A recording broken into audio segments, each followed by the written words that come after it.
जय हिंद साथियों, आप लोग कैसे हैं। उम्मीद करता हूं कि आप लोग बहुत ही बढ़िया होंगे। ठीक है, तो आज की इस वीडियो में हम लोग क्लास 12 के साइकोलॉजी, ठीक है, क्लास 12 के साइकोलॉजी के टॉप 10 VVI सब्जेक्टिव क्वेश्चन आपको हम इस वीडियो में याद कराने वाले हैं। तो आप लोग इस वीडियो को शुरू से अंत तक देखिएगा और आपको जो भी आपको हम सब्जेक्टिव बताएंगे सभी आपको यहाँ से 2025 के बोर्ड परीक्षा में टकराने वाला है। तो आप लोग शुरू से अंत तक बने रहिएगा और प्रत्येक का आप लोग आंसर भी समझते चलिएगा कि क्या है और क्या इसमें हो सकता है। ठीक है, अपने मन से भी कोई जोड़ सकते हैं तो इसमें जोड़कर लिख सकते हैं। ठीक है, और अपना भी परिभाषा जो लिखे याद किए होंगे वो भी परिभाषा लिखेगा तो भी करेक्ट होगा। उनका भी आपको जितना नंबर का रहेगा उतना नंबर आप लोग को दिया जाएगा। आप लोग क्या करेंगे, एक बार वीडियो को आप लोग शेयर कर दिएगा अपने भाई बहन के पास, और चैनल को अगर सब्सक्राइब नहीं किए तो चैनल को सब्सक्राइब जरूर कर दिएगा। ओके, चलिए तो स्टार्ट करते हैं। क्वेश्चन नंबर देखिएगा फर्स्ट नंबर की ओर। कह रहा है कि अभिक्षमता के स्वरूप का वर्णन करें। अभिक्षमता के स्वरूप का वर्णन करें तो इसमें लिखिएगा किसी विशेष क्षेत्र की विशेष योग्यता को अभिक्षमता कहते हैं। किसी विशेष क्षेत्र की विशेष योग्यता को अभिक्षमता कहते हैं। अभिक्षमता विशेषताओं का एक ऐसा समायोजन है जो व्यक्ति द्वारा प्रशिक्षण के उपरांत किसी विशेष क्षेत्र का ज्ञान अथवा कौशल के अधीन क्षमता को प्रदर्शित करता है। अभी क्षमता के स्वरूप का वर्णन करें। किसी विशेष क्षेत्र की विशेष योग्यता को अभिक्षमता कहते हैं। अभिक्षमता विशेष अभिक्षमता जो होता है विशेषताओं का एक ऐसा समायोजन होता है जो व्यक्तियों द्वारा या जो व्यक्ति द्वारा प्रशिक्षण के उपरांत किसी विशेष क्षेत्र का ज्ञान अथवा कौशल के अधीन की क्षमता को प्रदर्शित करता है। ठीक है, दर्शाता है। नेक्स्ट क्वेश्चन लेते हैं। क्वेश्चन नंबर देखिएगा 2 नंबर। नेक्स्ट क्वेश्चन कह रहा है 2 नंबर में कह रहा है बुद्धि क्या है, इसके स्वरूप का वर्णन करें। बुद्धि क्या है, इसके स्वरूप का वर्णन करें। लिखिएगा बुद्धि बुद्धि व्यक्तियों के मानसिक शक्तियों या क्षमताओं का वह समुच्चय जिससे वह उद्देश्यपूर्ण क्रिया, विवेकशील चिंतन तथा प्रभावशाली ढंग से समायोजन करता है। इससे स्पष्ट है कि बुद्धि में कोई एक तरह की क्षमता नहीं बल्कि कई तरह की क्षमताओं का समावेश होता है। उसे हम लोग क्या कहते हैं, बुद्धि कहते हैं। बुद्धि क्या है, तो बुद्धि व्यक्तियों के मानसिक शक्तियों या क्षमताओं का वह समुच्चय, वह सेट है जिससे वह उद्देश्यपूर्ण क्रिया, विवेकशील चिंतन तथा प्रभावशाली ढंग से समायोजन करता है। इससे स्पष्ट है कि बुद्धि में कोई एक तरह की क्षमता नहीं है बल्कि कई तरह की क्षमताओं का समावेश होता है। ओके, ये भी आपको याद हो गया होगा। क्वेश्चन नंबर देखिए 3rd नंबर में कह रहा है कि निरीक्षण विधि के प्रमुख अवस्थाओं को लिखें। निरीक्षण विधि के प्रमुख अवस्थाओं को लिखें। लिखिएगा कि निरीक्षण विधि की 2 प्रमुख अवस्थाएं। निरीक्षण विधि के 2 प्रमुख अवस्थाएं। पहला नंबर आपका है कि प्रकृतिवादी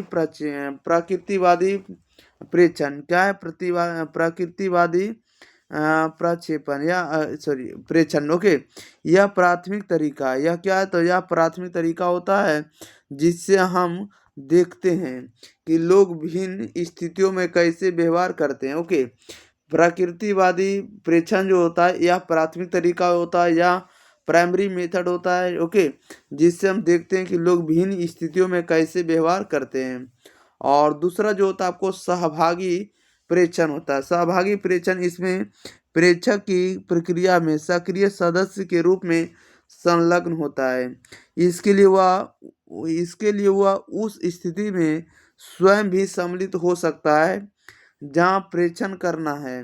इस तकनीक का मानव शास्त्री बहुतायत से उपयोग करते हैं।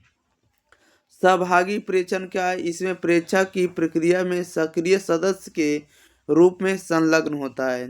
इसके लिए वह स्थिति में स्वयं भी सम्मिलित हो सकता है जहाँ प्रेक्षण करना है।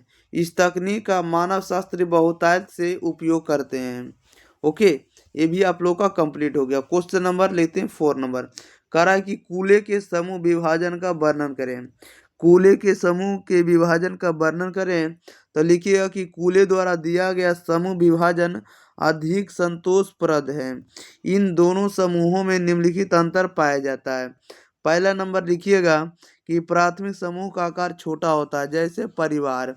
जबकि गौण समूह का आकार बड़ा होता है, जैसे राजनीतिक दल। ओके, प्राथमिक समूह में जो होता है आपको परिवार आएगा, और आपको गौण समूह में यानी द्वितीयक समूह में राजनीतिक दल आएगा। ओके, और इसी में अगर अगला बात करते हैं, कह रहा है कि प्राथमिक समूह के सदस्यों में औपचारिकता नहीं होती है। ओके, और जबकि गौण सदस्यों यानी द्वितीयक समूह के सदस्यों में औपचारिकता अधिक होती है। और साथ ही साथ नेक्स्ट नंबर में कह रहा है कि प्राथमिक समूह के सदस्यों के बीच घनिष्ठ पारस्परिक संबंध होता है, जबकि गौण समूह के सदस्यों के बीच घनिष्ठ पारस्परिक संबंध नहीं होता है। यानी द्वितीय समूह में जो होता है आपको संबंध रिलेशन नहीं होता है, घनिष्ठ संबंध नहीं होता है। ओके, ये बात को आपको याद रखना होगा।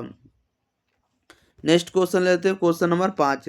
कह रहा है कि मानव व्यवहार पर पड़ने वाले प्रदूषण के प्रभाव लिखें। मानव व्यवहार पर पड़ने वाले प्रदूषण के प्रभाव को लिखें। तो लिखिएगा, पर्यावरणीय प्रदूषण वायु, जल तथा भूमि प्रदूषण के रूप में हो सकता है, जो मानव व्यवहार को प्रभावित करता है। पहला नंबर है आपको कि मानव व्यवहार पर प्रदूषण का प्रभाव जो होता है वायुमंडल में 78%, नाइट्रोजन 21% की वायुमंडल में जो होता है आपको 78% नाइट्रोजन होता है, 21% आपको ऑक्सीजन तथा 0.03% कार्बन डाइऑक्साइड तथा अन्य वायु प्रदूषण के मुख्य कारण है, जिसका प्रभाव जो होता है मानव के स्वास्थ्य व व्यवहार पर पड़ता है। हम जानते हैं कि मानव व्यवहार पर जो प्रदूषण का जो प्रभाव पड़ता है, जिसमें से वायुमंडल में जो होता है 78% नाइट्रोजन होता है, 21% आपको ऑक्सीजन होता है, O2 होता है, और 0.03% जो होता है 0.03% CO2 होता है, कार्बन डाइऑक्साइड होता है। और ये सभी जो होता है वायु प्रदूषण के कारण है, और जिसका जो प्रभाव होता है मानव के स्वास्थ्य पर और इसके बिहेवियर पर भी पड़ता है। ठीक है, ये बात को आपको याद रखना है फर्स्ट नंबर में। क्वेश्चन नंबर इसी में देखिएगा, दूसरा जो पॉइंट है कोई इसका जो आंसर होगा सेकेंड नंबर का जो पॉइंट है कि मानव व्यवहार पर जल प्रदूषण का प्रभाव। मानव व्यवहार पर जल प्रदूषण का क्या प्रभाव है? तो लिखिएगा, जल प्रदूषण से तात्पर्य जल के भौतिक, रासायनिक और जैविक गुणों में ऐसा परिवर्तन से है जो उसके रूप, गंध, स्वाद से मानव के स्वास्थ्य और कृषि, उद्योग एवं वाणिज्य को हानि पहुँचे, जल प्रदूषण कहलाता है। जल जीवन के लिए एक बुनियादी जरूरत है। जल प्रदूषण से विभिन्न प्रकार के मानवीय रोग जैसे पीलिया, हैजा, टाइफाइड आदि फैलते हैं। यानी जल प्रदूषण होगा तो उसमें से मानव में कौन कौन से रोग हो जाएगा? पीलिया रोग हो जाएगा, हैजा रोग हो जाएगा, टाइफाइड हो जाएगा, ये सभी रोग फैलने लगेगा मानव में। ओके, ये बात को आपको याद रखना है। चलिए क्वेश्चन नंबर हम लोग 6 नंबर लेते हैं। कह रहा है कि अंतर समूह द्वंद्व के क्या कारण है? अंतर समूह द्वंद्व के क्या कारण है? तो अंतर समूह द्वंद्व के निम्नलिखित कारण है। पहला नंबर लिखिएगा कि किसी छोटे से छोटे विवाद को बढ़ा चढ़ाकर प्रस्तुत करना। किसी छोटे से छोटे विवाद को बढ़ा चढ़ाकर प्रस्तुत करना अंतर समूह द्वंद्व कहलाता है। और दूसरा है कि दोनों पक्षों में संप्रेषण का अभाव तथा दोषपूर्ण संप्रेषण कहलाता है। और थर्ड नंबर है कि पूर्व में किए गए किसी नुकसान का बदला लेने की भावना जो होती है ये भी द्वंद्व कहलाती है, अंतर समूह द्वंद्व कहलाएगी। और आपको पूर्वाग्रही प्रत्यक्ष जो होता है, पूर्वाग्रही प्रत्यक्ष या प्रत्यक्ष जो होता है ये भी आपको क्या होता है अंतर समूह द्वंद्व को दर्शाता है। और प्रत्यक्षित असमता जो होता है अंतर समूह को ही दर्शाता है। ये सभी जो आपको अंतर समूह को दर्शाने वाले हैं। क्वेश्चन नंबर देखिए 7 नंबर में कह रहा है कि सेवार्थी केंद्रित चिकित्सा को संक्षेप में बताएं। सेवार्थी केंद्रित चिकित्सा को संक्षेप में बताएं। तो लिखिएगा, कार्ल रोजर्स द्वारा प्रतिपादित इस चिकित्सा में स्व के संप्रदाय की अहम भूमिका है। सेवार्थी के अनुभवों के समक्ष उसके प्रति सहृदय होना, उनमें सुरक्षा की भावना उत्पन्न करना आदि महत्वपूर्ण बातें हैं, ताकि समाकलित होने में सहायक सिद्ध होती है। सेवार्थी केंद्रित चिकित्सा को आपको शॉर्ट में लिखना है। तो लिखिएगा, कार्ल रोजर्स द्वारा प्रतिपादित इस चिकित्सा में स्व के संप्रत्यय की अहम भूमिका है। सेवार्थी के अनुभवों के समक्ष उसके प्रति सहृदय होना, उनमें सुरक्षा की भावना उत्पन्न करना आदि महत्वपूर्ण बातें हैं, ताकि समाकलित होने में सहायक सिद्ध होती है।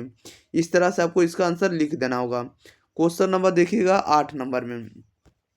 8 नंबर में कह रहा है कि समाजोपकारी व्यवहार की विशेषताओं को उदाहरण द्वारा स्पष्ट करें। समाजोपकारी व्यवहार की विशेषताओं को उदाहरण द्वारा स्पष्ट करें। लिखिएगा समाजोपकारी व्यवहार से तात्पर्य किसी हित के भाव से दूसरों के लिए कुछ करना या उनके कल्याण के बारे में सोचना। समाजोपकारी व्यवहार की विशेषताएं निम्नलिखित है। ठीक है, समाजोपकारी के लिए क्या क्या विशेषता होनी चाहिए। तो पहला नंबर आपका इसमें व्यक्तियों को लाभ पहुंचाने तथा लाभ पहुंचाने या उनका भला करने का लक्ष्य होना चाहिए। यानी समाजोपकारी व्यवहार की विशेषता में होगा कि पहले व्यक्तियों को लाभ पहुंचाए और उनका भला करने का लक्ष्य होना चाहिए। और अगला है कि इस व्यवहार को निस्वार्थ होना चाहिए, यानी निस्वार्थ करना चाहिए, यानी इस व्यवहार को जब कर रहे हैं तो आपको निस्वार्थ करना चाहिए। और नेक्स्ट नंबर है इसी पॉइंट में कि व्यक्ति अपनी स्वेच्छा से करे, ना कि किसी प्रकार के दबाव के कारण करे। अगर कोई भी काम कर रहे हैं तो आप अपनी स्वेच्छा से ही करें, किसी के दबाव में आकर ना करें। और क्वेश्चन नंबर इसी का है आपको 8 नंबर का नेक्स्ट पॉइंट है कि इसमें व्यक्ति को सहायता करने के लिए कठिनाइयों का सामना करना पड़ता है। इसमें व्यक्ति को सहायता करने के लिए कठिनाइयों का भी सामना करना पड़ सकता है। ओके, नेक्स्ट क्वेश्चन नंबर देखिएगा आप लोग 9 नंबर की ओर। कह रहा है कि वैयक्तिक तथा समूह बुद्धि परीक्षण में क्या अंतर है। वैयक्तिक तथा समूह बुद्धि परीक्षण में क्या अंतर है। तब वैयक्तिक तथा समूह बुद्धि परीक्षण में निम्नलिखित अंतर है। वैयक्तिक तथा समूह बुद्धि परीक्षण में निम्नलिखित अंतर है। पहला नंबर में क्या लिखिएगा, वैयक्तिक देने देखिए क्या होगा। वैयक्तिक बुद्धि परीक्षण और इधर है आपके पास समूह बुद्धि परीक्षण। देखिए आपको डिवाइड हुआ है। तो वैयक्तिक देने फर्स्ट पॉइंट में आप लोग लिखिएगा कि इस परीक्षण में आयोजन में श्रम एवं साथ किया जाता है। ओके, समय के साथ साथ श्रम भी किया जाता है। और इसमें है कि समूह परीक्षण में पूरे समूह का परीक्षण एक समय अधिक लगता है। अगर कोई भी इसमें समूह परीक्षण कर रहे हैं तो इसमें समय जो है ज़्यादा समय लगेगा। और इसमें से आपको है कि इस परीक्षण का जो परिणाम होता है विश्वसनीय होने के साथ साथ शुद्ध भी होता है। ठीक है, व्यक्ति बुद्धि परीक्षण में अगर कोई भी रिजल्ट आ रहा है तो विश्वसनीय के साथ साथ आपके प्योर भी होता है। और इसमें आपको इस परीक्षण का जो परिणाम होता है कम विश्वसनीय होता है, विश्वास इसमें कम कर सकते हैं। अगला नंबर इसका थर्ड पॉइंट है व्यक्ति का कि ये परीक्षण कम आयु के बच्चों के लिए सर्वश्रेष्ठ है। यानी व्यक्ति परीक्षण जो होता है कम आयु के बच्चों के लिए सर्वश्रेष्ठ माना जाता है। और ये आपका जो है अगला कि परीक्षण वाला जो है आपको कि ये परीक्षण कम आयु के बच्चों के लिए जटिल होते हैं। क्या होते हैं, जटिल होते हैं, हार्ड होते हैं। इसका फोर्थ पॉइंट है कि इस पद्धति में परीक्षा का प्रशिक्षित होना अत्यधिक आवश्यक है। और इसमें जो आपको इस परीक्षण में परीक्षा का प्रशिक्षक होना अनिवार्य नहीं है। इसमें अगर शिक्षक नहीं भी रहेगा, आपको क्या हुआ प्रशिक्षण नहीं रहेगा तो भी कोई दिक्कत नहीं है। तो इसी का 5 पॉइंट है कि इनमें प्रयोगकर्ता तथा छात्र का सीधा संबंध होने का कारण होना चाहिए। ठीक है, यानी इनमें प्रयोगकर्ता एवं छात्र का सीधा संबंध होने के कारण उनमें घनिष्ठता अधिक होती है। इनमें क्या होती है तो घनिष्ठता अधिक होती है वैयक्तिक में। और इसमें परीक्षण में जो होगा इस परीक्षण में प्रयोगकर्ता तथा छात्र का संबंध ना होकर पूरे समूह के साथ होने का कारण घनिष्ठता नहीं होता है। और इसमें छात्र और समूह जो होता है इसमें एक साथ नहीं होता, इसलिए इसमें घनिष्ठता नहीं पाया जाता। ओके, नेक्स्ट क्वेश्चन नंबर देखिए 10 नंबर की ओर। कह रहा है कि प्रेक्षण के लाभ एवं हानि का संक्षिप्त में वर्णन करें। प्रेक्षण के लाभ एवं हानि का संक्षिप्त में वर्णन करें। तो प्रेक्षण के निम्नलिखित लाभ एवं हानि है। पहला, प्रेक्षण के माध्यम से प्रकृति या स्वाभाविक स्थिति में व्यवहार को देखने तथा उसका अध्ययन करने का अवसर प्राप्त होता है।